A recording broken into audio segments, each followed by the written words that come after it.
3 armed men crashed through the warehouse doors just as the city's most feared Mafia Boss pulled the trigger without hesitation.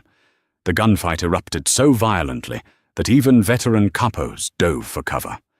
Amid the chaos, one terrified curvy woman swung her oversized handbag straight into a masked attacker's face before screaming, "Wrong person! You kidnapped the wrong woman!" Silence followed for exactly 1 second. Then every soldier turned toward their boss. For the first time in years, Rafael De Luca realized his flawless operation had gone catastrophically wrong. The frightened woman standing in front of him wasn't a spy. She was an ordinary elementary school cafeteria manager who had absolutely no idea why 2 mafia empires were suddenly fighting over her. The explosion of automatic gunfire rolled across the abandoned shipping warehouse like thunder, trapped inside concrete walls.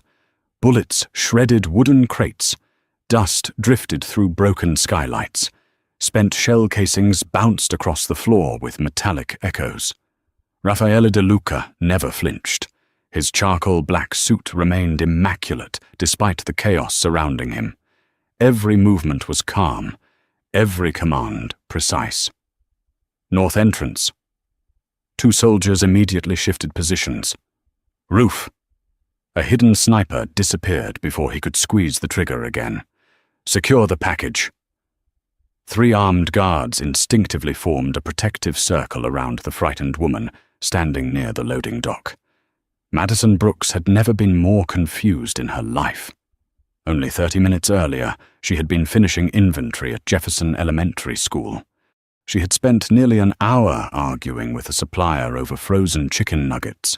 Her biggest concern had been whether the cafeteria would have enough apples for Friday's lunches. Now strangers carrying assault rifles were risking their lives to protect her. Or kidnap her? Honestly, she wasn't entirely sure which. Her wrists were secured with plastic zip ties. Someone had pushed her into an armored SUV. Another man had politely apologized while doing it. The apology somehow made everything even stranger. She looked around wildly. "I think you've made a mistake." Nobody answered. "I don't even know any criminals." Still nothing. One soldier briefly glanced toward her before returning fire. Another muttered, "Please keep your head down, Mom." Mom? She was being kidnapped. Politely, a masked attacker suddenly burst from behind a stack of shipping containers and rushed directly toward her. Madison's heart nearly stopped. She reacted without thinking. Her oversized leather handbag swung through the air with surprising force. The heavy bag slammed directly into the attacker's face. His mask twisted sideways. He stumbled backward into another gunman. Both men crashed through a pile of wooden pallets. The entire warehouse froze. Madison blinked. She looked at the handbag in disbelief. "Did I just hit him?" One of the De Luca soldiers stared at her. "So did I," he whispered. Another soldier coughed, desperately trying not to laugh. The moment lasted less than a heartbeat. More gunfire erupted. Raphael stepped forward without hesitation. 2 perfectly controlled shots. 2 attackers collapsed. The remaining gunmen retreated toward the rear loading docks before disappearing into the darkness. Silence slowly settled over the warehouse. Only damaged electrical wires continued crackling overhead. Several wounded men groaned nearby. Smoke drifted lazily through shattered windows. One of Raphael's senior capos approached, carrying a black aluminum briefcase. "We recovered it." Raphael accepted the case without looking away from Madison. "Verify the contents." The capo unlocked it. Everyone leaned closer. Instead of encrypted hard drives, instead of financial ledgers, instead of classified documents, inside sat neatly folded paperwork, a lunch planner, school invoices, children's allergy reports, color-coded cafeteria menus. Someone quietly cleared his throat. Another soldier slowly closed his eyes. The warehouse became strangely silent. Madison cautiously raised one hand. Those are mine. Nobody moved. Their meal schedules. Still nothing. I spent 3 hours organizing them. One capo looked toward another. Another looked toward Raphael. Finally, the oldest advisor spoke. "Boss." His voice sounded unusually careful. "I don't believe rival mafia organizations prepare balanced nutrition plans for elementary schools." No one laughed. Because no one dared. Raphael slowly opened one folder. Across the top of the page were handwritten words. Friday pizza day below that. Recommendations for increasing vegetable consumption among second graders. He turned another page. Emergency contact numbers. Food allergy lists. Volunteer schedules. Nothing remotely connected to organized crime. Madison swallowed. "So," she forced an awkward smile. "I'm guessing. I'm probably not the international financial courier you're looking for." For perhaps the first time in nearly 15 years, nobody inside the DeLuca organization knew what to say. Raphael closed the folder. His expression remained unreadable. But every experienced capo recognized the warning signs. Their boss had just realized something impossible. His intelligence network, his surveillance team, his entire operation had kidnapped the wrong woman. And somewhere across the city, the people they were actually hunting still possessed the information capable of destroying both mafia empires. Worse still, if Vincent Gallo learned what had happened, this harmless cafeteria manager would become valuable simply because everyone believed she knew something. Whether she actually did would no longer matter. No one spoke for nearly 20 seconds. Inside the warehouse, silence felt far more dangerous than the gunfire had. Every man present understood exactly what had happened. The DeLuca family had planned the operation for nearly 3 weeks. Their surveillance team had tracked a female courier believed to be carrying encrypted financial records capable of exposing Vincent Gallo's offshore accounts, bribed officials, and hidden weapon routes. The woman had been observed leaving the same commercial district every Thursday evening. She always carried a large leather bag. She drove the same gray sedan. She followed the exact same route. Everything had matched. Everything, except the woman. One intelligence officer slowly removed his earpiece. His face had turned pale. "Boss." He hesitated. "Our surveillance photos." He swallowed. "Were taken from across the street." Raffaele looked at him. The man immediately wished he hadn't spoken. Another advisor hurried over carrying a tablet. "We're checking traffic cameras." His fingers flew across the screen. The warehouse remained eerily quiet. Finally, he stopped. His expression collapsed. "We have visual confirmation." Everyone waited. The actual courier left the building 6 minutes after Miss Brooks. Another silence. Their coats were nearly identical. Madison blinked. "My cardigan caused all of this?"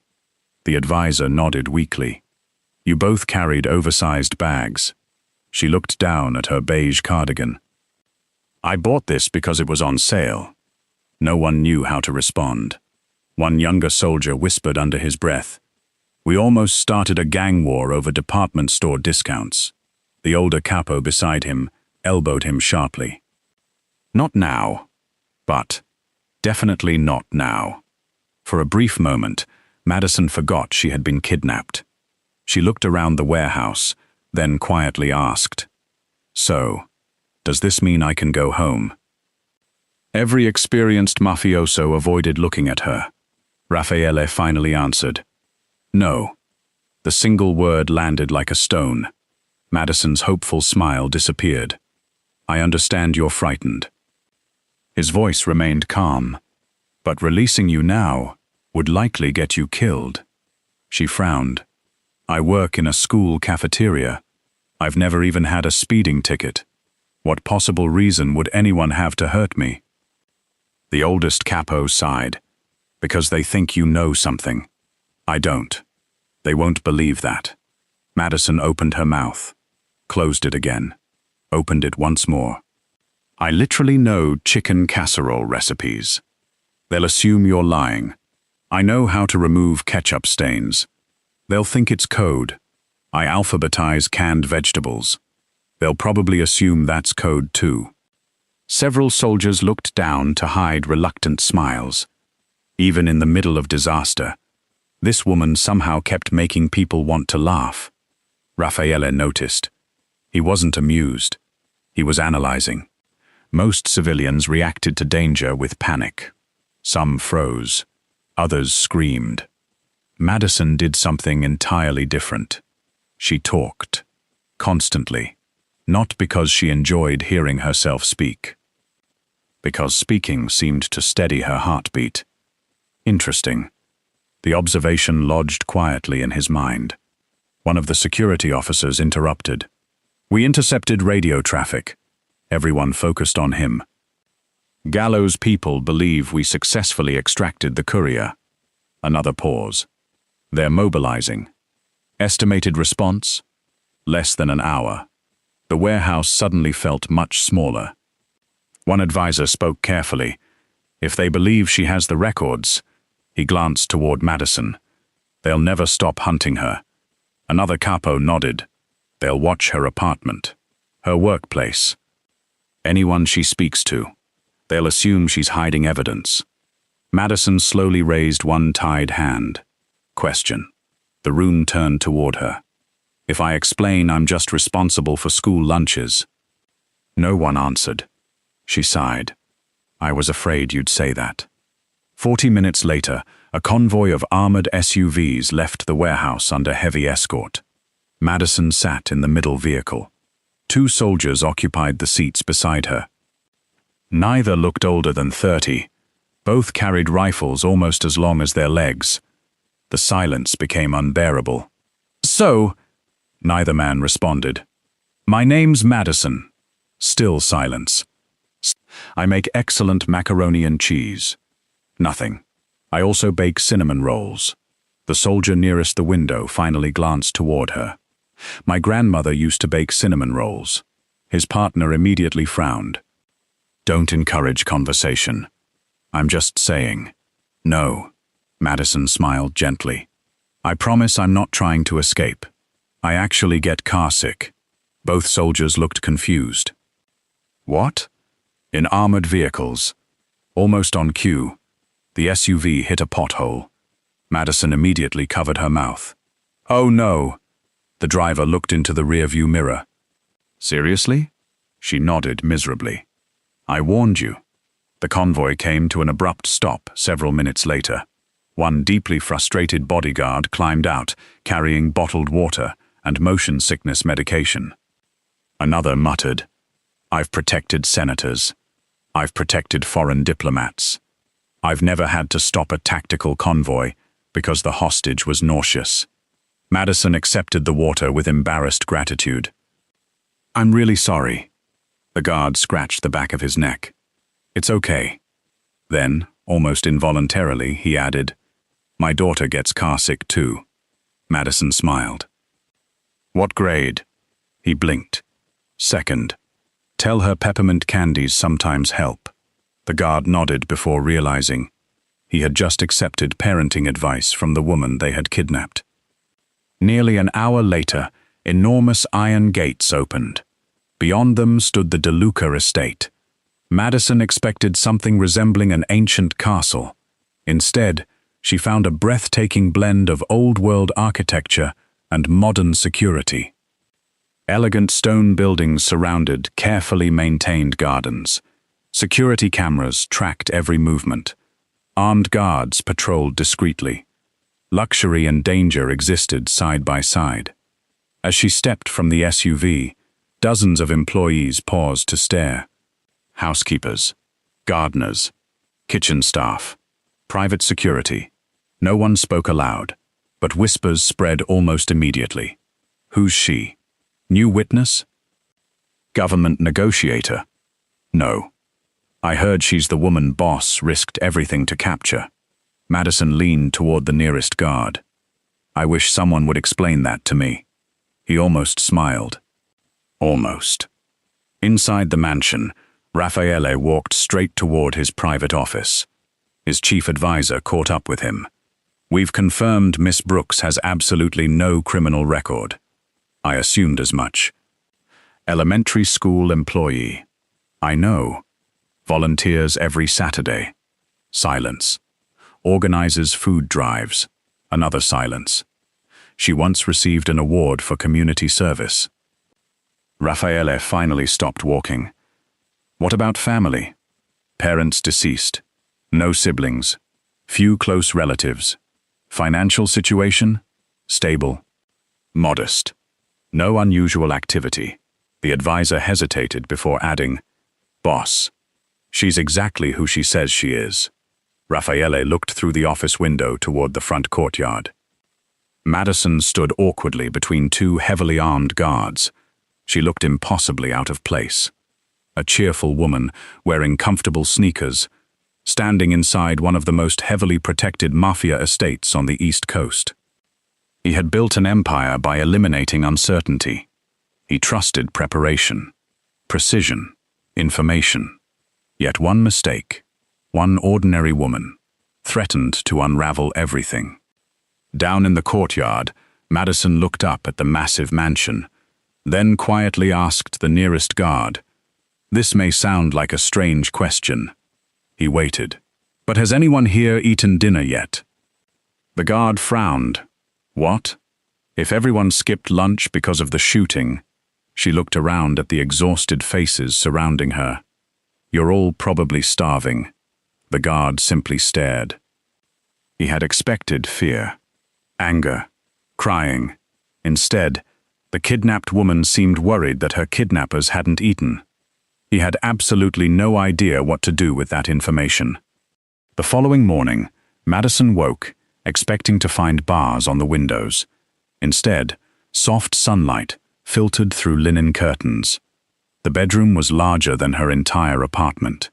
Fresh flowers sat on a polished wooden table. A tray holding coffee, fruit, and warm pastries rested nearby. For a long moment, she wondered if the previous night had been a stress-induced dream.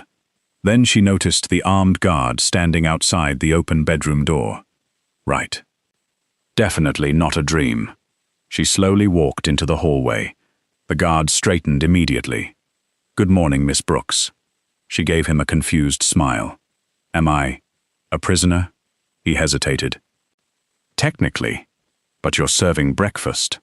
We were instructed to ensure you're comfortable." Madison blinked. "This is the nicest kidnapping in recorded history." The guard almost laughed. Almost. Meanwhile, the mansion was already awake. Security teams rotated shifts. Drivers prepared armored vehicles. Lawyers arrived carrying briefcases. Capos argued over shipping manifests and intelligence reports. Despite the wealth surrounding them, exhaustion hung over everyone. The kitchen was no exception. 3 cooks were shouting over one another. A dishwasher had broken overnight. Breakfast orders were delayed. Half the security detail had skipped dinner after the warehouse battle. Several guards simply grabbed candy bars from a vending machine before returning to patrol. Madison quietly watched the chaos from the doorway. She recognized the look instantly. She had seen it every Thanksgiving at Jefferson Elementary. Too many tasks. No clear system. Everyone working hard, but not together. One cook slammed a pan onto the counter. "We're out of eggs again. We ordered more. They're still on the delivery truck." No one updated the inventory. Madison couldn't stop herself. "Excuse me." Everyone turned. "If you're making scrambled eggs for that many people," she pointed toward several unopened boxes, "those cartons contain liquid eggs." The head cook frowned. "We save those." "For what?" He opened his mouth, then closed it. "I actually don't know." Madison smiled apologetically. "May I?" The cook looked toward the security cameras. Several guards shrugged. He stepped aside. Within minutes, Madison had organized the counters, separated ingredients by station, assigned one person to toast, another to hot food, another to drinks. She never raised her voice, never criticized anyone. She simply kept asking gentle questions. Who enjoys making omelets? You. Great. Stay there. Who's fastest at preparing fruit? You? Perfect. Can someone label these trays before they leave the kitchen? The shouting slowly disappeared. 20 minutes later, breakfast was flowing smoothly. The head cook stared in disbelief. I've worked here 11 years. She smiled. I've worked with third graders. I promise they're harder. Several kitchen employees burst into laughter. Across the mansion, guards began noticing something unusual. Their breakfasts arrived warm. Coffee was actually hot. Nobody had forgotten the night shift officers. Someone had even included handwritten labels. Night shift, gate security, medical team. One veteran guard opened his container. There was an extra cinnamon roll inside. Attached was a small handwritten note. Long night, eat both. He stared at it. Who did this? The hostage. He looked up. The hostage. Late that morning, Raffaele entered the operations room. The atmosphere felt different. Normally, conversations stopped the moment he entered. Today they did, but something else caught his attention. People looked awake. One guard actually looked well-rested. Impossible. He turned toward his chief advisor. Report. No incidents. The eastern docks are secure. Gallows movements remain under surveillance. Raffaele nodded, then frowned. Why does everyone seem happier? The advisor hesitated. We're still investigating. You need to investigate morale? It appears connected to Miss Brooks. Raffaele looked up. Explain. She reorganized the kitchen. Silence. And people ate breakfast. Another silence. Proper breakfast. Raffaele stared. The advisor continued carefully. Apparently, she also convinced the cooks to prepare meals according to patrol schedules instead of kitchen convenience. That's all? Mostly. And somehow my soldiers are smiling because of eggs? The advisor cleared his throat. Good eggs. Madison spent the afternoon wandering the mansion under escort. Everywhere she looked, she noticed tiny problems. A gardener struggling to move heavy pots alone. A secretary searching through piles of paperwork. Laundry carts blocking emergency exits. Nothing serious individually. Together, constant stress. She asked one maid, "How long have those boxes been there?" 3 months. Why? No one knows whose responsibility they are. Madison nodded thoughtfully.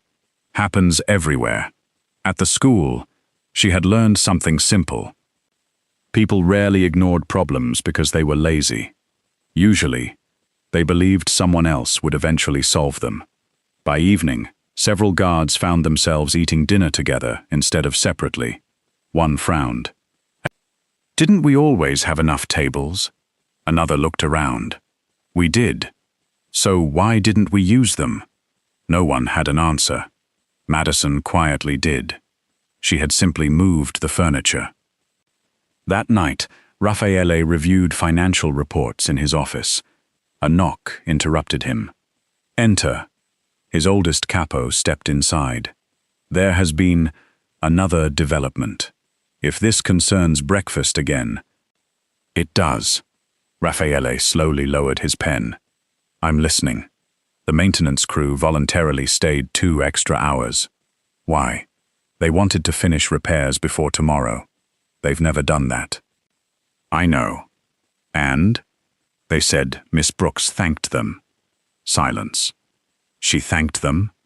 Individually. Raffaele leaned back. His empire employed hundreds. She paid them well, rewarded loyalty, demanded excellence. Yet somehow, one civilian had accomplished in a single day what years of discipline never had.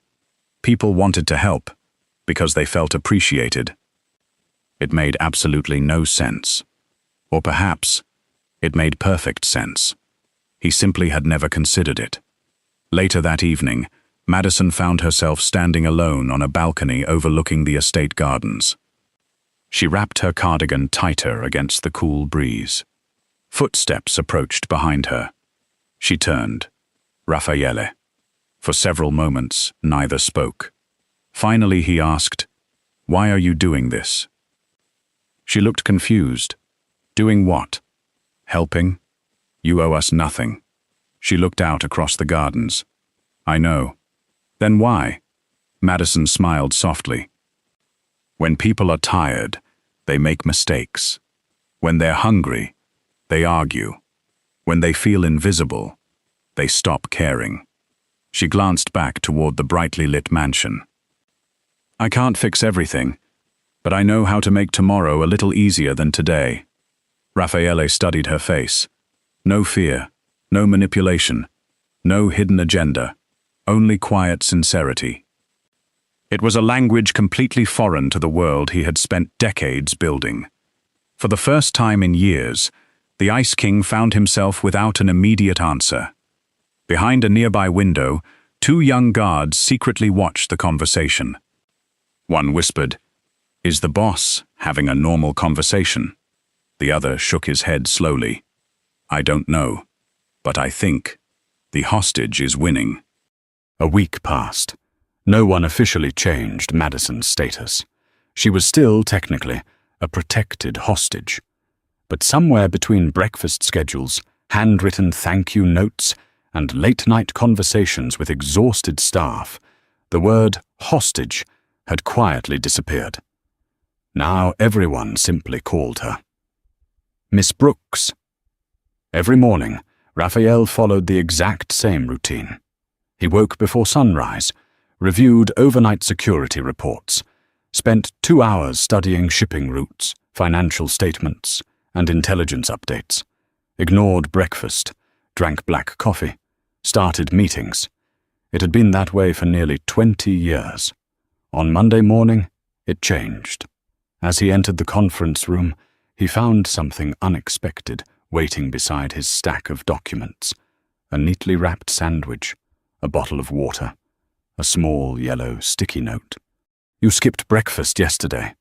Please don't make it a habit." There was no signature. There didn't need to be. One capo cautiously watched the boss's expression. Another quietly prepared for someone to lose their job. Raphael picked up the sandwich, looked at it, set it aside. The meeting begins now. Everyone exhaled. The crisis had apparently passed. 30 minutes later, while discussing container inspections in New Jersey, Raphael absent-mindedly opened the wrapper and took a bite. No one dared mention it, but every person in the room noticed. By Wednesday, the sandwich returned. Different ingredients, another bottle of water, another note. "Coffee isn't breakfast. This time," Raphael frowned. "Who keeps entering my office?" No one answered. Finally, his chief of security admitted, "Miss Brooks." And nobody stopped her. "You told us she could move freely inside the residence." "I did not authorize." He stopped. Technically, he hadn't forbidden it either. The security chief carefully added, "She said you'd probably forget to eat again." Silence. Another capo quietly looked out the window to hide a smile. That afternoon, Madison was helping the housekeeping staff reorganize supply closets when two young guards approached. "Miss Brooks?" She turned. "Yes? We have a question." "Okay. Our boss," she nodded patiently, "hasn't taken a vacation in 11 years. She blinked. "Seriously?" The guards nodded together. "He sleeps about 4 hours. Sometimes less. He refuses birthdays. He ignores holidays." Madison stared. "Does he know that's unhealthy?" The guards exchanged glances. "We were hoping you could tell him," she laughed. "You want the kidnapped woman to lecture your mafia boss about work-life balance? You're the only person he doesn't immediately ignore. That evening, Raphael remained inside his office, long after midnight. Financial reports covered the desk. Maps filled one wall. Security footage played silently across several monitors. A quiet knock interrupted him. "Come in." Madison entered carrying a tray. "Not dinner, just tea. Fresh fruit. Another sandwich." He looked at her. "I already ate." She raised one eyebrow. "When?" He paused. "Earlier." She looked around. "There are 3 untouched coffee cups." "Yes." 2 aspirin." "Yes." And exactly 0 dirty plates. Silence. She folded her arms. "You forgot again. I was busy. So are emergency room doctors. They still eat," he almost replied. Instead, he noticed she wasn't criticizing him. She sounded genuinely concerned. "I don't require supervision." "No." She smiled. "You require lunch." For the first time in years, one corner of Raffaele's mouth almost moved. Almost. Word spread quickly through the mansion. Miss Brooks had told the boss to eat, and survived. The next morning, the story somehow became even bigger. During a strategy meeting, Raphael had been staring intensely at satellite photographs, while everyone else waited for instructions. Without warning, Madison quietly entered the room. No one breathed. She walked directly toward the head of the table, placed a glass of water beside him, then whispered just loudly enough for everyone to hear, "You'd be much scarier if you looked less hungry." Silence. Absolute silence. One advisor accidentally dropped his pen. Another nearly choked, trying not to laugh. A younger soldier turned completely red. Everyone waited for the explosion. Raphael slowly looked up. Madison smiled innocently, then walked away. The heavy conference room doors closed behind her. No one moved.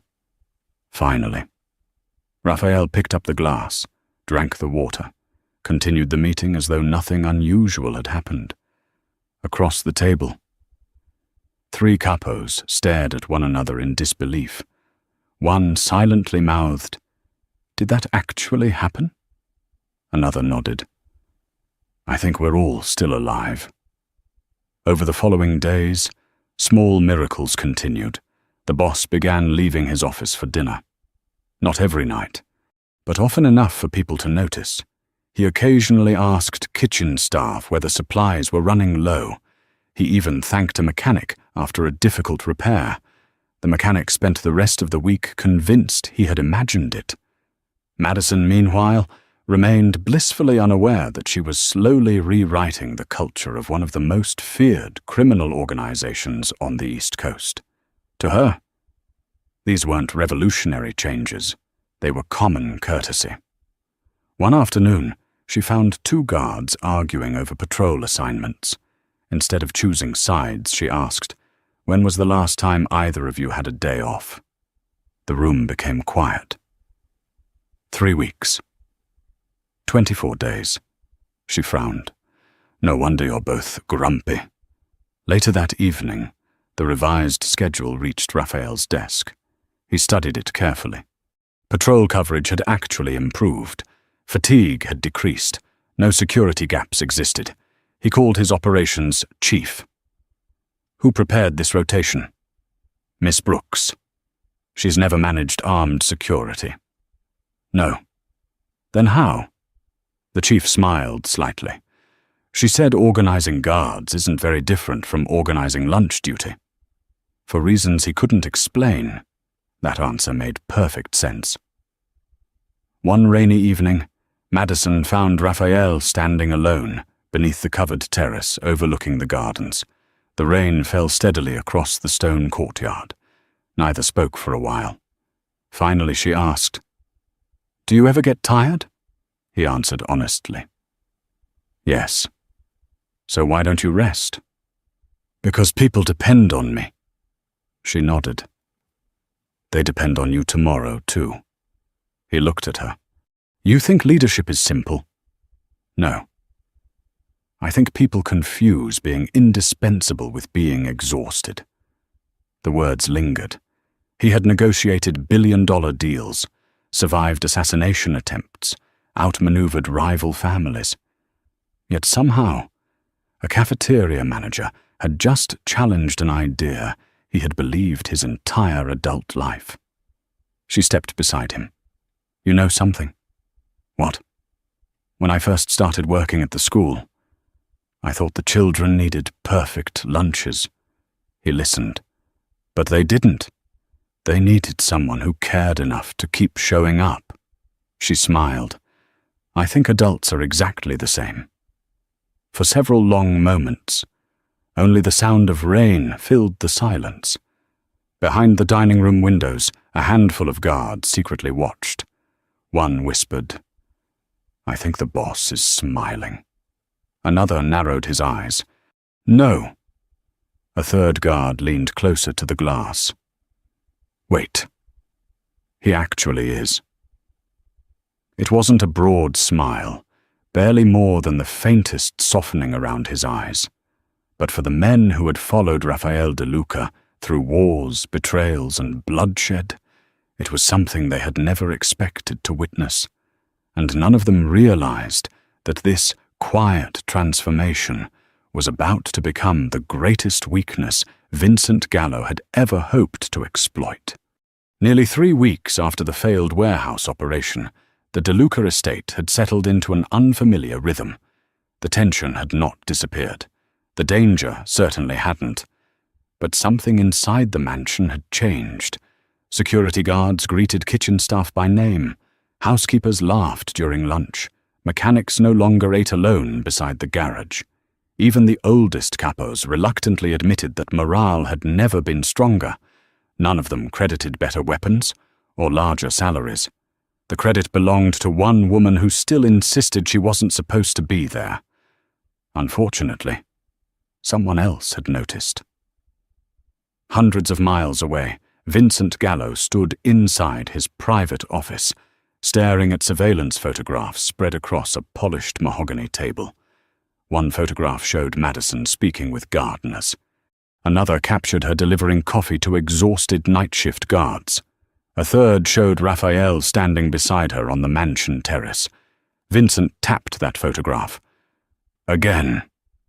An intelligence officer replayed drone footage. There was no embrace, no obvious affection, only a conversation. Yet Vincent smiled. Pause. The screen froze. Raphael had turned slightly toward Madison, not away, toward her. Vincent folded his hands. The Ice King never turns toward anyone. Silence filled the room. One advisor frowned. Perhaps she's simply a protected witness. Vincent shook his head. No. I've studied Raphael for 15 years. He protects assets. He doesn't listen to them. Another photograph appeared. Raphael accepting a bottle of water from Madison. No expression. No words. But he accepted it. Vincent chuckled. There. The room remained confused. There what? The weakness. Back at the De Luca estate, Madison had absolutely no idea she had become the subject of another mafia family's investigation. She was busy teaching 3 enormous bodyguards how to make homemade tomato soup. This isn't tactical. One guard looked horrified. It's vegetables. Exactly. Another soldier carefully chopped onions. I've disarmed explosives. I've never diced carrots. Madison laughed. Today is full of new experiences. Across the kitchen, Raphael paused outside the doorway. He watched in silence. 3 elite security officers, men feared throughout the East Coast, were arguing over the correct amount of garlic. One proudly held up a wooden spoon.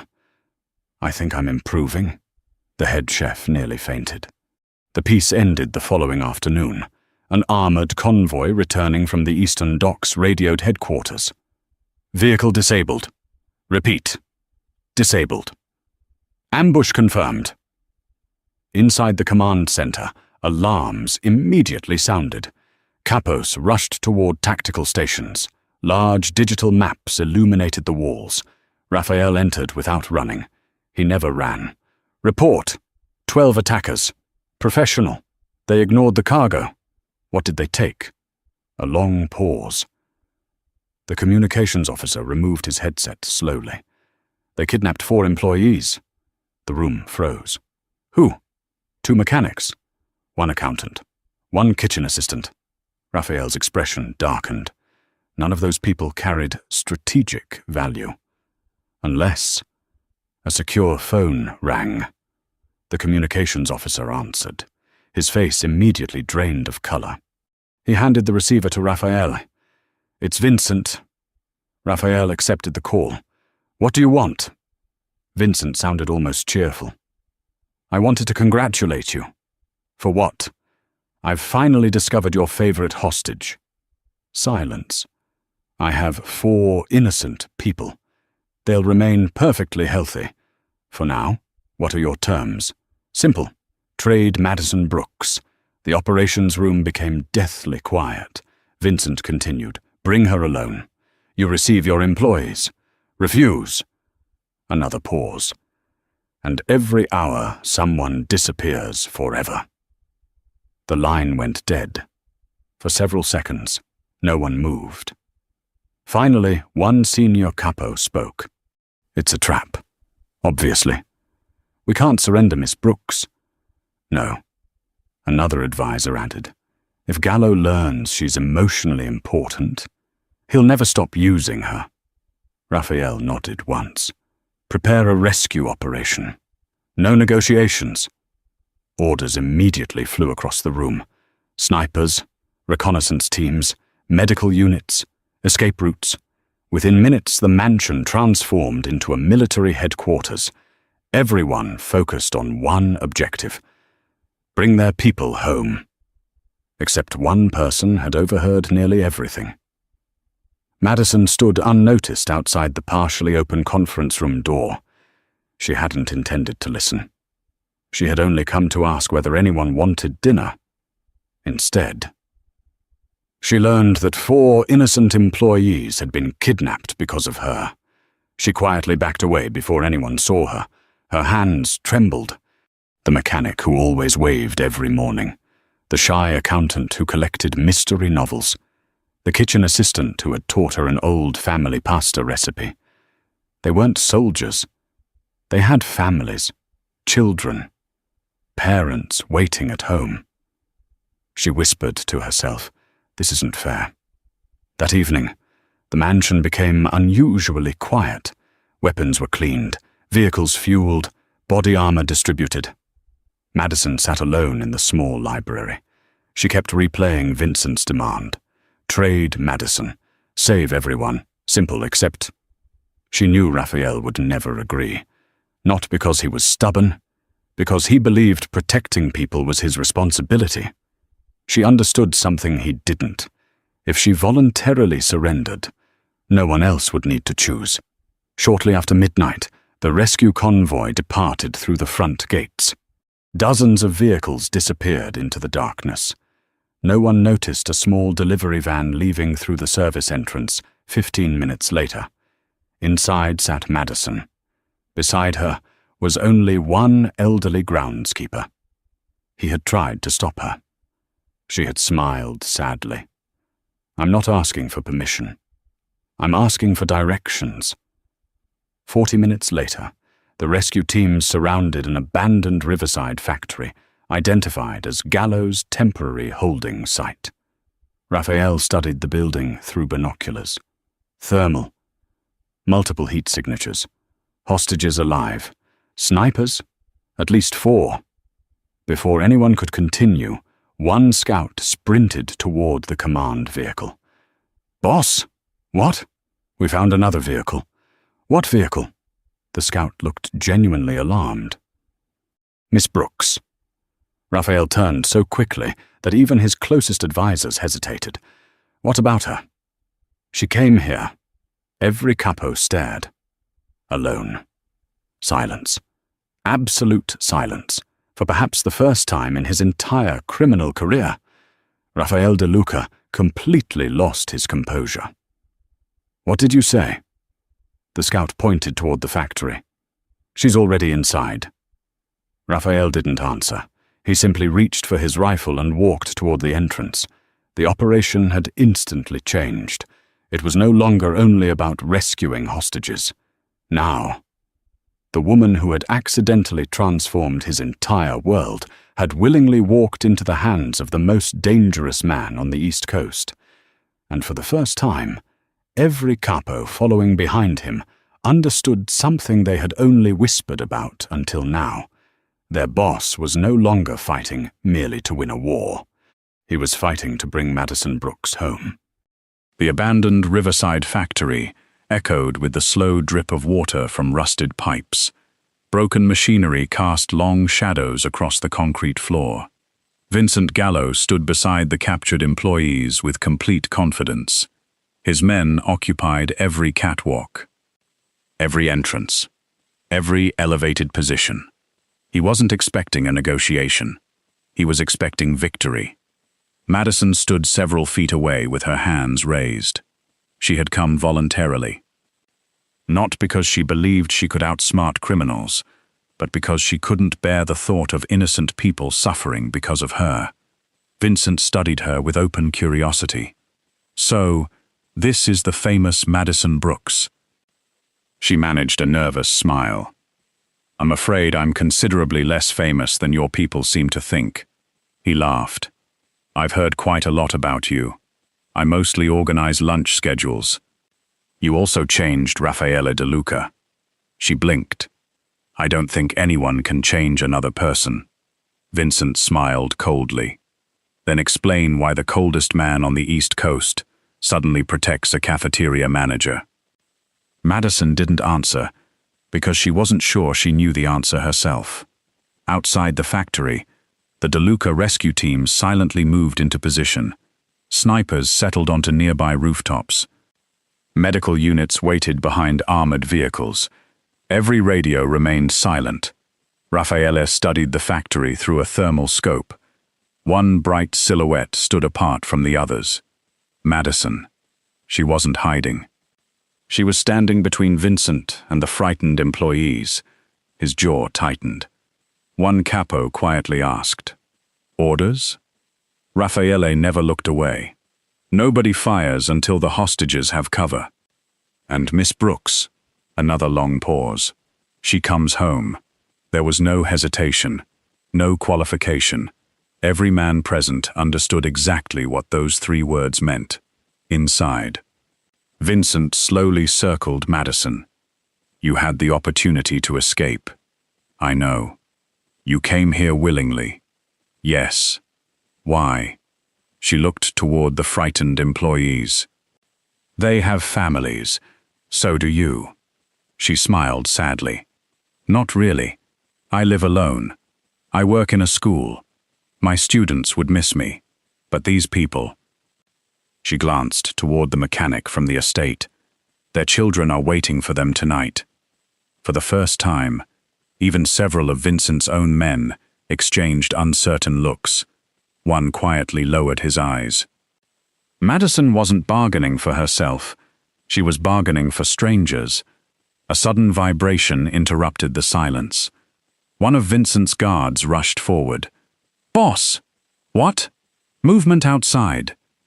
Vincent smiled. "Excellent." He looked directly at Madison. "I told you he'd come." Before she could answer, the factory windows exploded inward. Flashbangs erupted simultaneously. Blinding white light filled the building. The thunderous concussion echoed through the factory. "Move!" De Luca soldiers poured through 3 separate entrances. Automatic gunfire erupted. Concrete shattered. Metal railings sparked. Hostages dropped to the floor. Madison instinctively covered the nearest kitchen assistant with her own body as bullets tore across the room above them.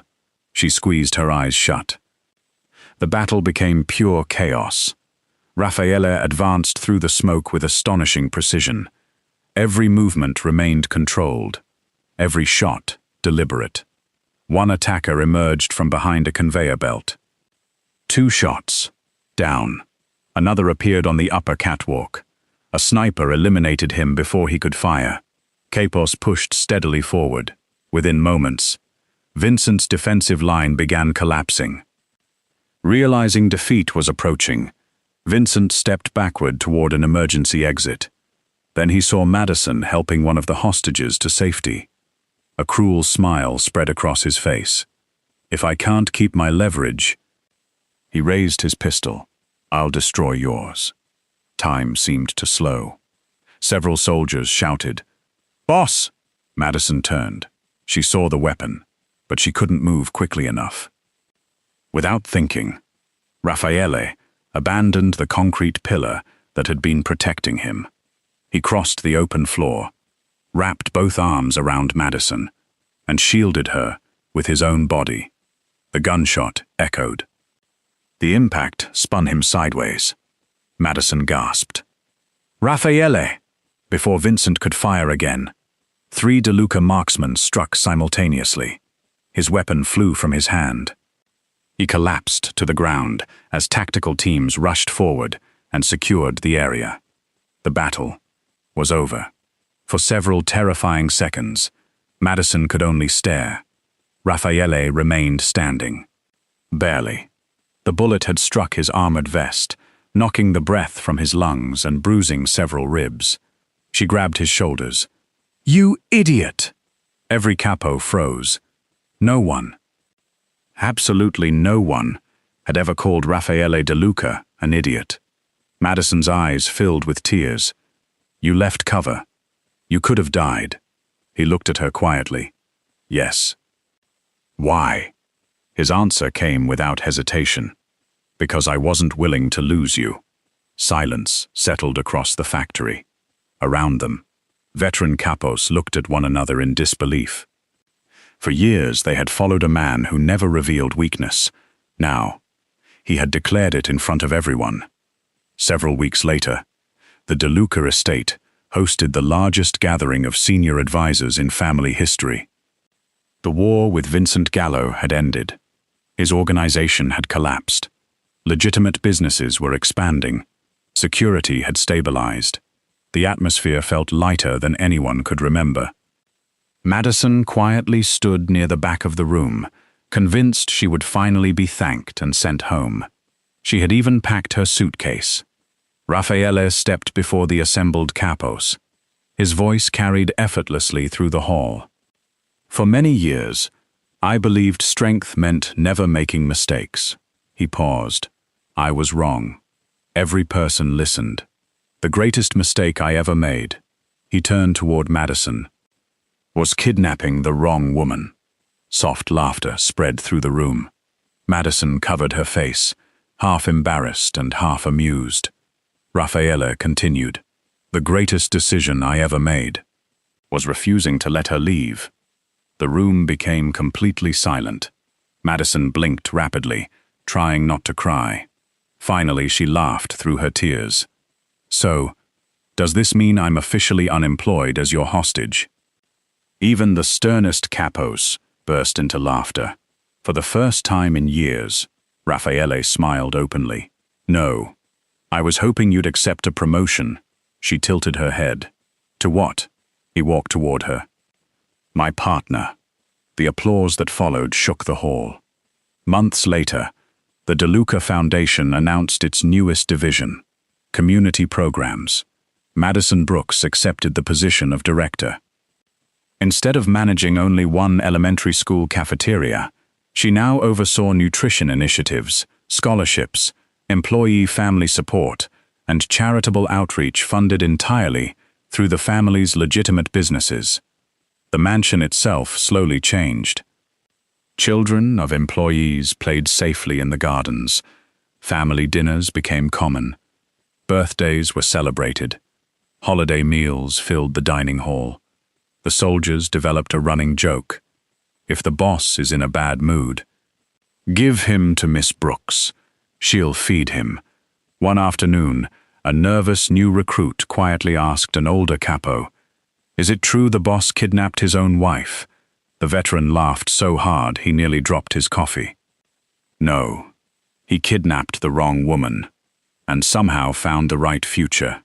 Across the courtyard, Madison stood laughing, while Raffaele stubbornly attempted to help prepare lunch for the staff.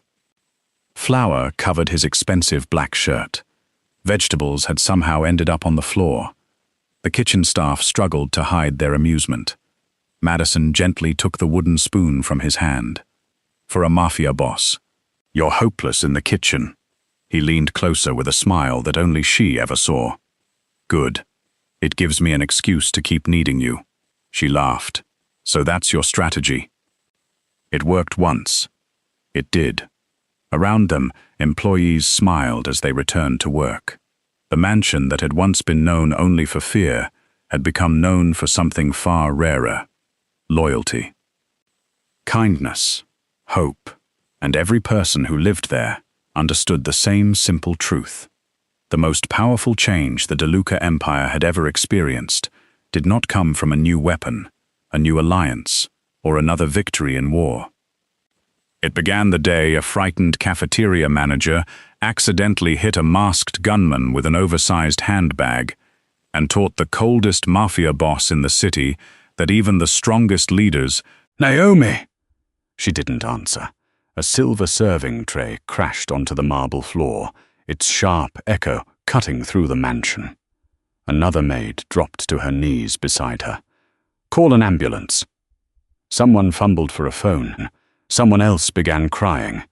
After nearly 48 hours of covering impossible shifts, the exhausted plus-size senior maid lay motionless, her breathing barely visible.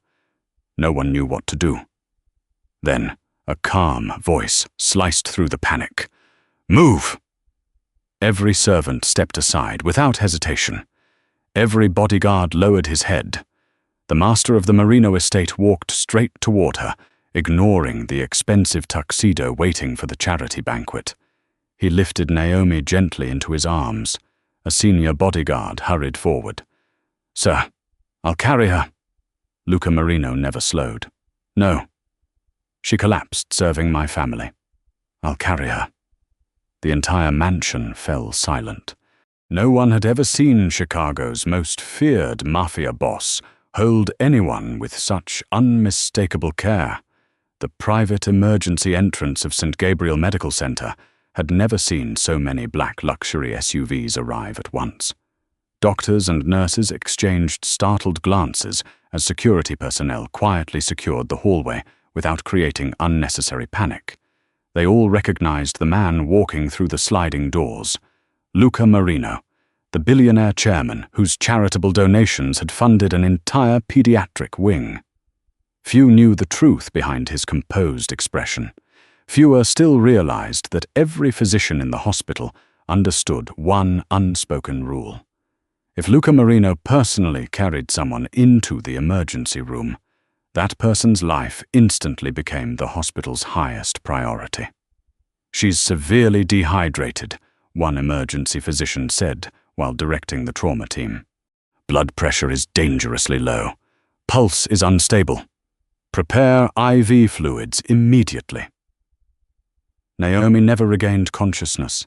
Even after the nurses gently placed her onto the hospital bed, her fingers remained loosely curled, evidence that her body no longer possessed the strength to relax. Luca stood silently near the doorway. He neither interrupted nor asked unnecessary questions. He simply watched. For years, he had witnessed men survive gunshot wounds without changing expression. He had negotiated billion-dollar acquisitions while competitors tried to intimidate him. He had spent most of his adult life believing every crisis could be solved through discipline, calculation, and control. Yet nothing had prepared him for the helpless feeling of watching one exhausted woman struggle simply to breathe. Nearly an hour later, the attending physician stepped outside. "Mr. Marino?" Luca looked up immediately. "Will she recover?" The doctor nodded. "Yes, but only because she collapsed when she did."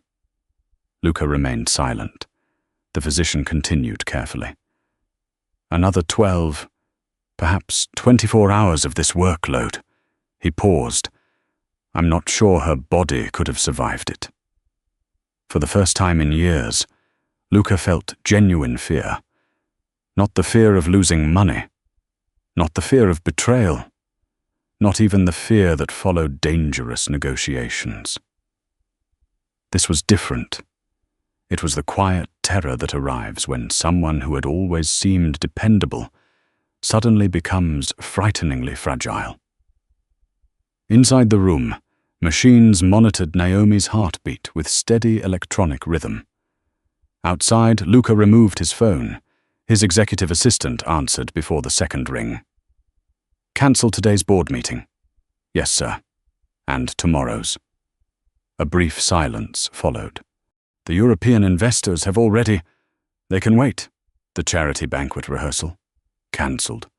The press conference? Cancelled. Every appointment that had filled months of planning disappeared within 60 seconds. No one argued. No one questioned his decision. His next call went to the head of household operations. I want every staff schedule from the past 6 months. Every overtime record. Every shift exchange. The manager swallowed audibly. Immediately, sir. Luca's voice remained calm. Too calm. And one more thing. Yes, sir? I want to know why my senior maid believed collapsing was easier than asking for help. The line fell completely silent, because no one had an answer. Hours passed. Evening settled over Chicago. Luca refused to leave. A nurse quietly entered to replace Naomi's IV bag. She hesitated before speaking. Mr. Marino, you've been standing here all afternoon. We can call you if anything changes. His eyes never left Naomi. I'll stay. The nurse smiled gently. She must be very important to you. For a long moment, Luca said nothing. He searched for an explanation that made sense. Employer, employee, responsibility, duty. None of those words felt honest anymore. Finally, he answered with quiet certainty. She spent years taking care of everyone else. It's my turn. Outside the hospital room, members of the Marino household waited in uneasy silence. Inside the mansion, whispers spread through every hallway. The feared head of the Marino family had cancelled his entire schedule.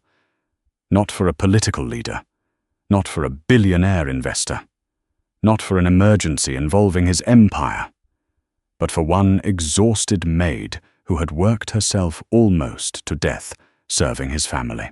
By sunrise, every timesheet from the Marino estate covered the long conference table inside Luca's private office. The household director stood rigidly across from him. So did the human resources supervisor. Vanessa Holt. No one dared speak first. Luca slowly turned another page, then another. The overtime records made no sense. Naomi Parker had worked nearly every weekend for the past 3 years. She had accepted double shifts, night shifts, holiday shifts, emergency replacements. On paper, it appeared impossible for one employee to remain standing. Yet somehow, she always had. Explain. Luca's quiet voice carried more weight than shouting ever could. The household director cleared his throat. Technically, none of these hours were assigned directly. Luca looked up. They were volunteered. Vanessa quickly added, Naomi always insisted. She liked staying busy. No one else spoke. Luca noticed it immediately. People were avoiding eye contact. They're afraid, he observed. The room became even quieter. Finally, an elderly butler named Arthur sighed. Sir, if I may. Luca gave a slight nod. Arthur folded his hands behind his back. Naomi never volunteered because she enjoyed working. She volunteered because none of us knew how to say no when someone needed help. Another housekeeper wiped tears from her eyes. If my son had a school recital, Naomi covered my shift. A young gardener spoke next. When my wife gave birth, she worked 16 hours so I could stay at the hospital. The pastry chef smiled sadly.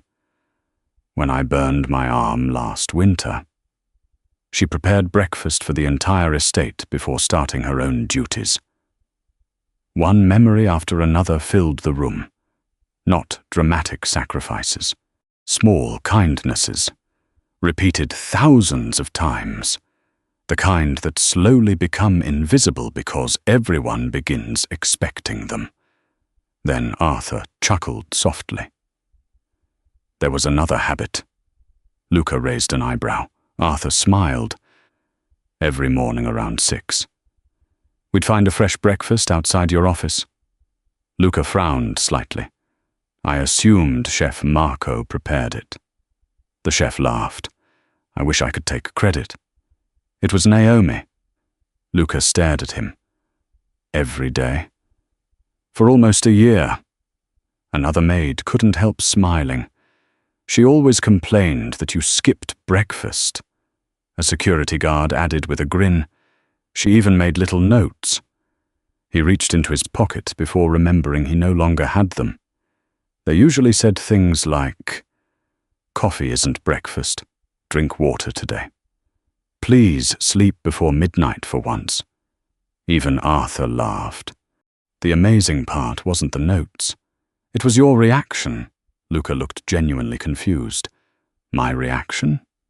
You listened? The room erupted into quiet laughter. The tension eased for the first time all day.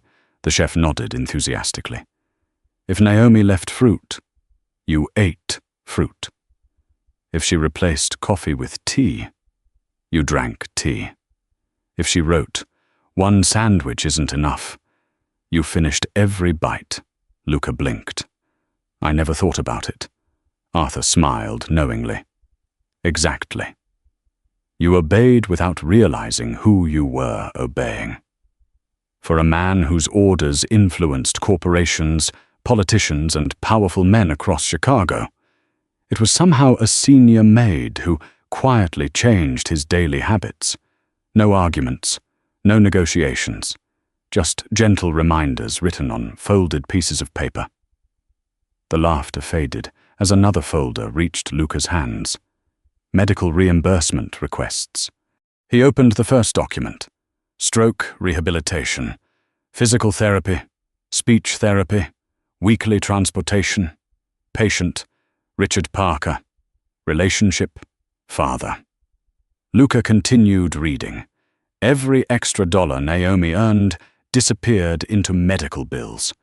There were no luxury purchases, no vacations, no expensive clothes, only invoices from hospitals, medication, rehabilitation equipment, months, then years. Page after page told the same story. She had been working herself beyond exhaustion simply to give her father another chance to walk again. Then another document appeared. Not financial, personal. A resignation letter from 5 years earlier. Unsigned. Attached was an incident report. Luca read silently. An employee had overheard Naomi's fiancé ending their engagement. His reason was brutally simple. I can't spend my life pretending I don't care what people think. They'll laugh when they see us together. You'd be beautiful if you weren't so big. The words sat heavily in the room. No one moved. No one breathed loudly enough to disturb the silence. Luca closed the folder carefully. He thought about every morning Naomi had smiled while serving breakfast, every joke she made to encourage nervous new employees, every time she reminded him to eat without asking for anything in return. Behind every smile, she had been carrying debts, grief, humiliation, loneliness, and somehow she had still found enough kindness to care for everyone else. For the first time in many years, Luca Marino understood something. No balance sheet, board meeting, or criminal empire had ever taught him. The strongest person inside his mansion had also been the one suffering alone. He rose from his chair. Prepare a full report on Vanessa Holt's management practices. His voice remained calm, but everyone recognized the decision had already been made. Then he looked toward the hospital, visible through the office window. Quietly, almost to himself, he whispered, "No one will make her carry this alone again." Morning sunlight filtered softly through the hospital curtains, painting pale golden lines across the quiet room. The frantic urgency of the previous day had disappeared. Only the rhythmic beeping of the heart monitor disturbed the silence. Naomi lay peacefully beneath a light blanket, her complexion no longer frighteningly pale. The IV continued delivering fluids that her exhausted body desperately needed. Beside her bed, someone remained seated. Luca Marino had finally accepted a chair after nearly an entire night of refusing to leave. His jacket rested neatly across the back of another chair. The sleeves of his white dress shirt were rolled to his forearms. Several untouched cups of coffee had long since gone cold on the table beside him.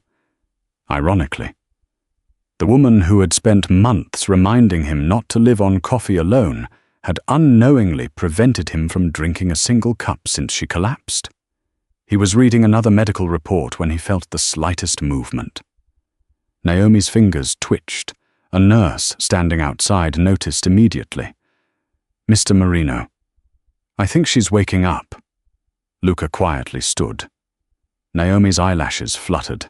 The bright hospital lights blurred into unfamiliar shapes before slowly coming into focus. Everything felt heavy. Her arms, her head, even breathing required effort. She frowned slightly, trying to remember what had happened. The banquet, the kitchen, the trays, someone asking if another shift could be covered. Then nothing.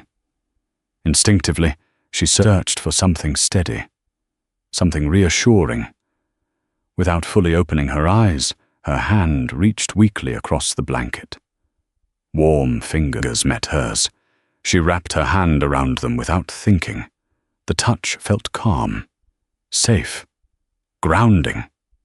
For several long seconds, neither of them spoke. Luca looked down at their joined hands. He made no attempt to pull away. Instead, his thumb gently rested against the back of hers, allowing her to hold on as tightly or as loosely as she needed. When Naomi's vision finally cleared, she turned toward the person beside her.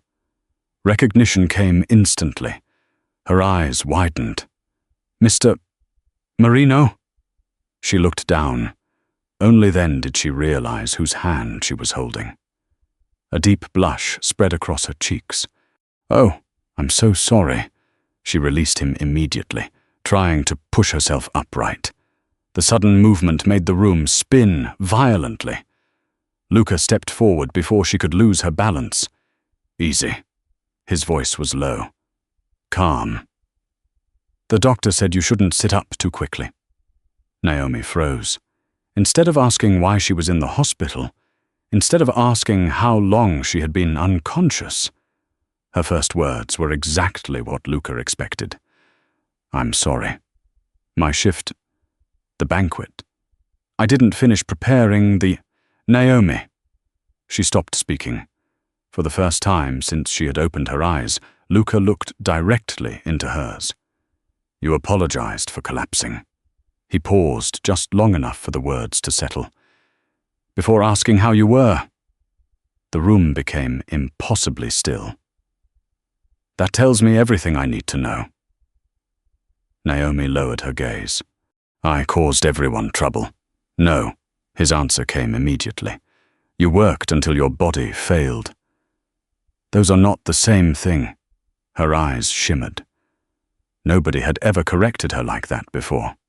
For years, she had measured her worth by how useful she could be. If she rested, she felt guilty. If she accepted help, she felt selfish. If she disappointed someone, she apologized before they could complain. Luca seemed to understand all of that, without her explaining a single word. She tried to laugh softly.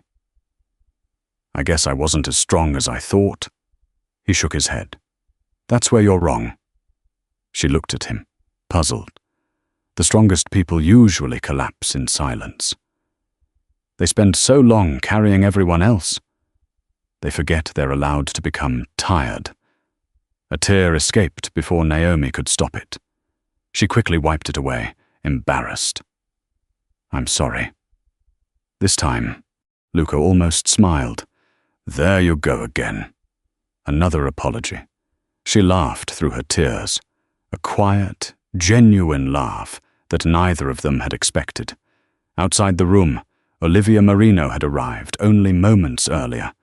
Through the tall glass window, she watched the conversation unfold. She noticed something her son had not.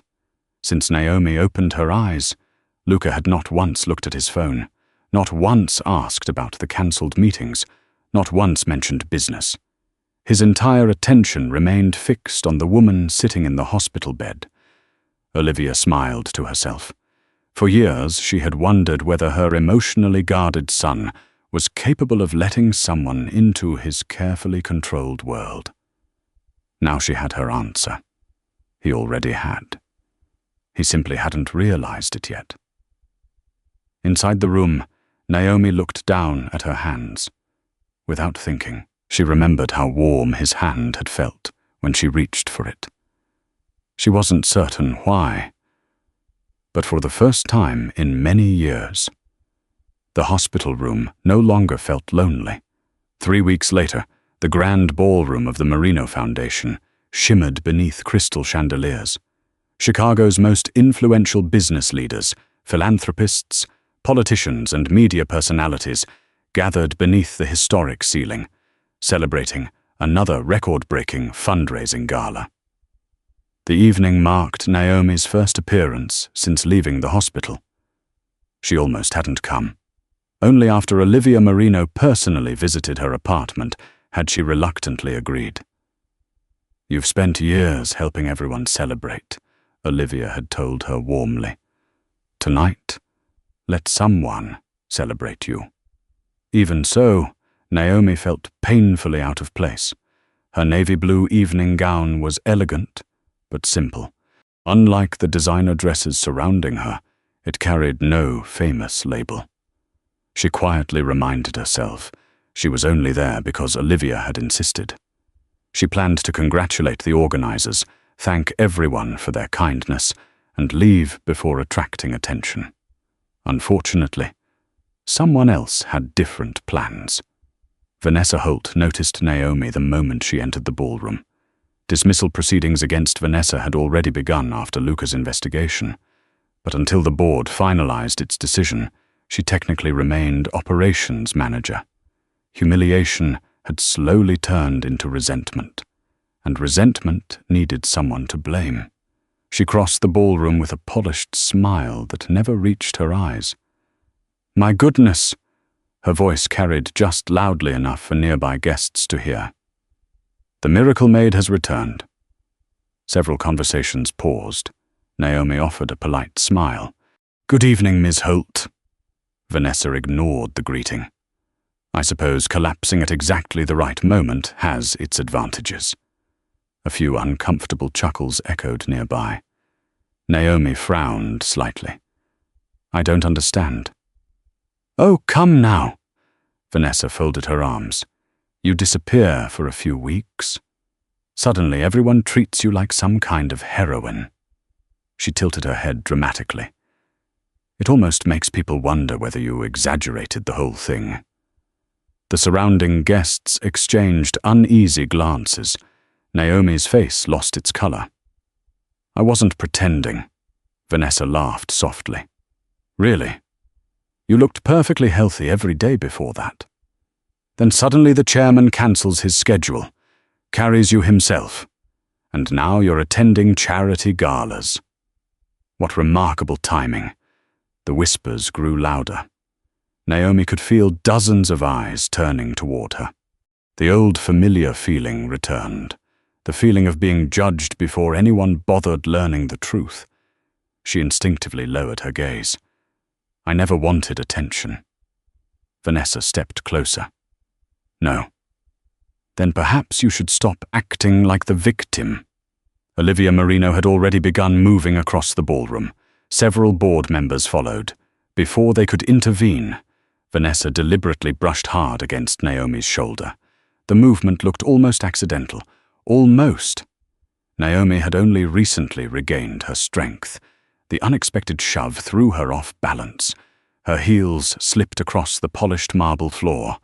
A collective gasp swept through the ballroom. She closed her eyes, expecting another painful fall. Instead, a strong arm caught her around the waist before she reached the ground. Another hand steadied her shoulder with surprising gentleness. She opened her eyes. Luca. He had crossed half the ballroom in only seconds. For one brief moment, he looked only at Naomi. Are you hurt? She shook her head. No. His expression softened. Good. Only then did he slowly turn toward Vanessa. The warmth disappeared from his face. Silence spread naturally through the ballroom. Nobody interrupted. Nobody dared. Luca spoke calmly. So, you believe Miss Parker pretended to collapse? Vanessa forced an uneasy smile. I only meant, no. His voice remained composed. You've already said enough. He turned slightly, addressing every guest in the room. 3 weeks ago. This woman worked nearly 48 consecutive hours because she believed serving others mattered more than resting herself. No one moved. The emergency physicians informed me that another single day of that workload. He paused. I might have killed her. The words struck the ballroom like thunder. Several guests looked toward Naomi with visible shock. Others lowered their heads. Luca continued.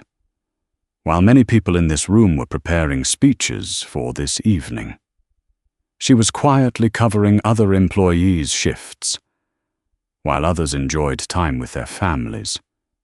She was earning extra wages to pay for her father's stroke rehabilitation. His gaze settled once more on Vanessa. You call that manipulation. I call it sacrifice. Vanessa's confidence disappeared. I didn't know, Luca answered without raising his voice. You never asked. The silence became almost unbearable. Finally, Luca extended his hand toward Naomi. Not as an employer, not as a chairman, simply as a man asking someone he deeply respected to stand beside him. After a brief hesitation, she placed her hand in his. He helped her stand fully upright, without letting go. Then he faced the audience one final time. From this evening forward, no employee serving the Marino family will ever be shamed for becoming exhausted while caring for others. And no one, his eyes briefly met Vanessa's, will ever mistake kindness for weakness again. The ballroom erupted into applause, not polite applause, grateful applause. Many guests stood. Some wiped away tears. Naomi looked around in stunned disbelief. For the first time in her life, someone hadn't merely defended her. Someone had publicly declared that her kindness had value. And somehow, the man holding her hand looked even prouder than she felt. The fallout from the charity banquet spread through Marino Holdings before sunrise. By the following morning, every executive had received an official memorandum from the chairman's office. One announcement drew everyone's attention. Vanessa Holt's employment had been terminated effective immediately. The internal review left little room for debate. It documented years of excessive workloads, ignored staff welfare, and repeated misuse of Naomi's willingness to help others. Although Naomi had technically volunteered for every extra shift, Vanessa had knowingly exploited that generosity instead of protecting it.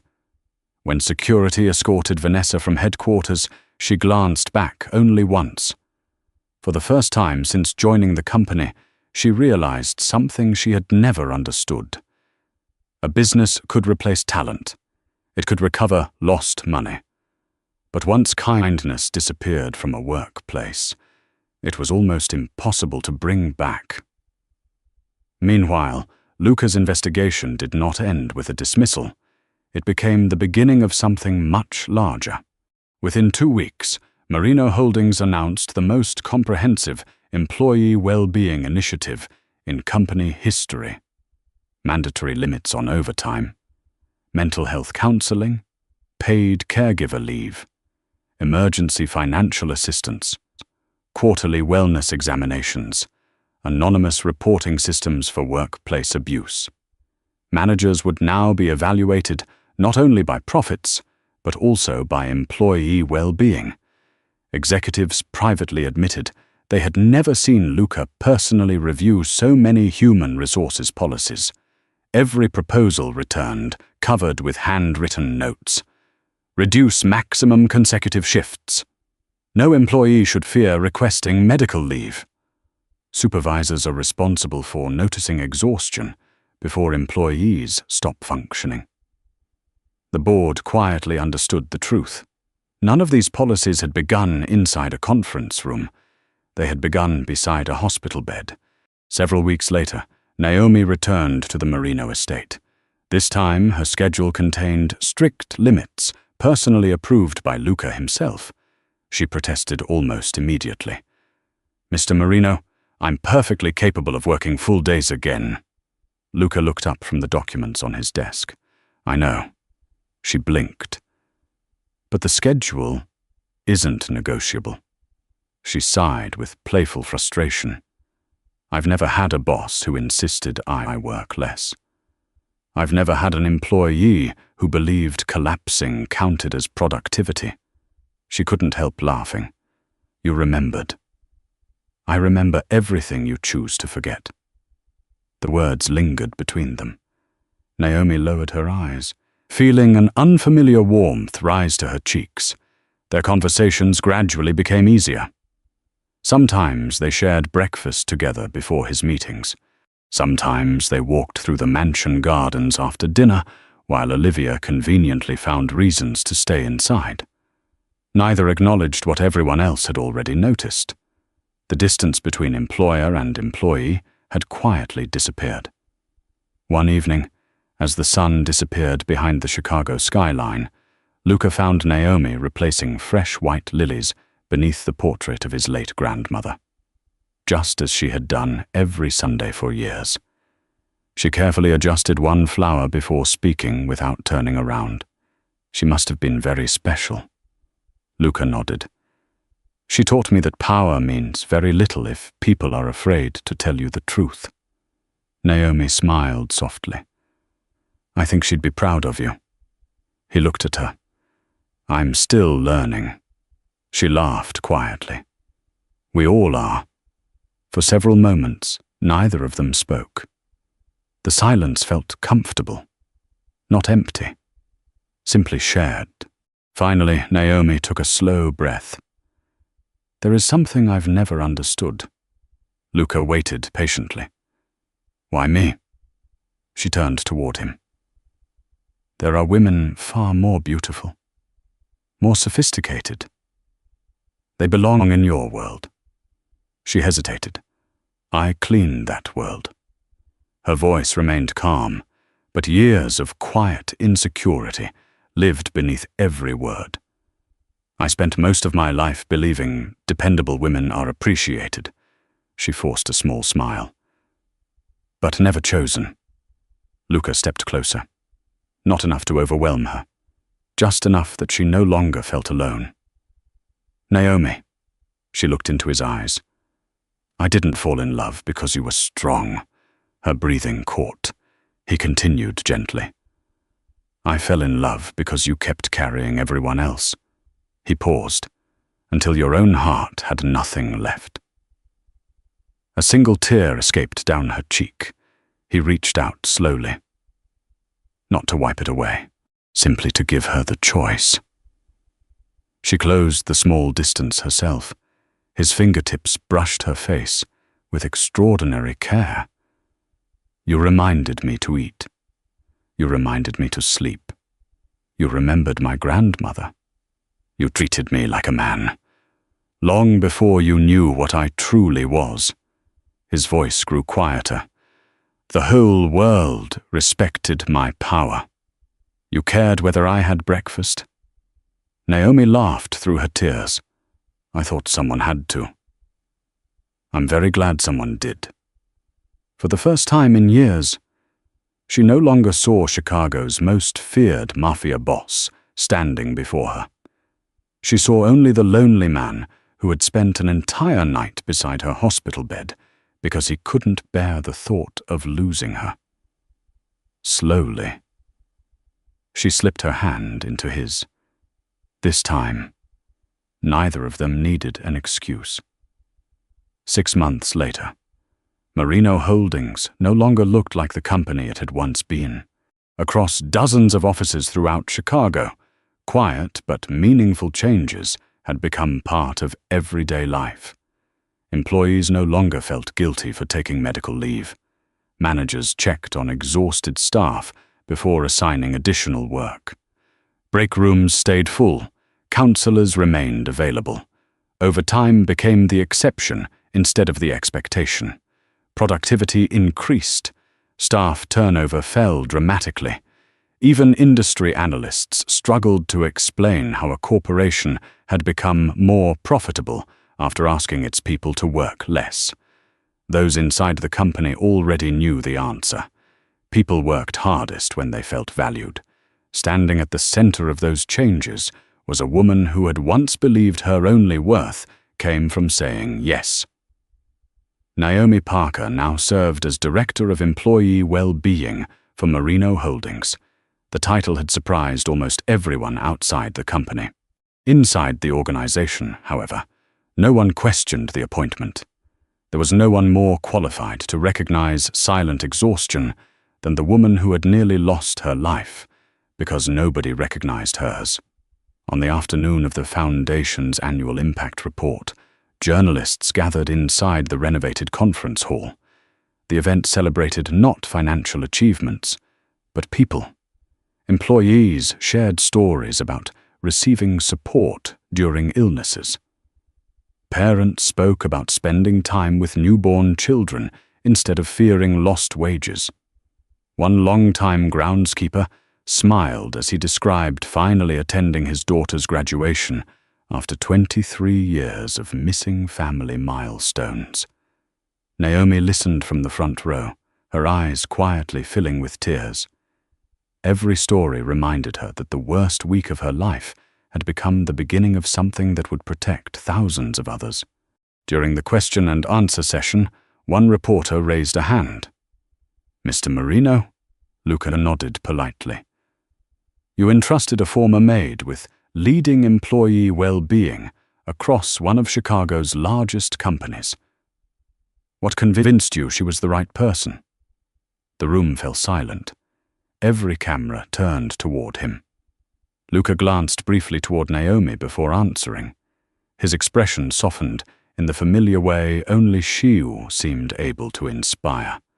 "Because she taught me something my empire never could." He paused. "The strongest people are usually the ones who never ask for help." The room remained silent for several seconds before applause slowly began.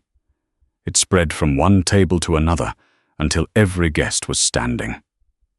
Naomi lowered her head, overwhelmed. She had spent years believing that kindness disappeared unnoticed. Now an entire room stood because of it. As the applause gradually faded, Luca walked away from the podium. Not toward executives, not toward politicians, not toward photographers. He walked directly to Naomi. Without speaking, she looked up at him. The same quiet understanding passed between them that had begun months earlier inside a hospital room. Only this time, neither of them hesitated. Naomi slipped her hand into his. Luca gently closed his fingers around hers. There was no urgency, no fear, no uncertainty, just quiet certainty. A photographer captured the moment. The billionaire, the former maid. Two hands held together without embarrassment, without apology, without letting go. Later that evening, as they stood overlooking the Chicago skyline from the mansion balcony, Naomi rested her head lightly against Luca's shoulder. I used to think being dependable meant carrying everything alone. Luca intertwined his fingers with hers. And now? She smiled. Now I know real strength is letting someone carry the weight with you. He kissed her forehead gently. Then we'll carry it together. Below them, the lights of Chicago stretched endlessly into the night. For the first time in both their lives, neither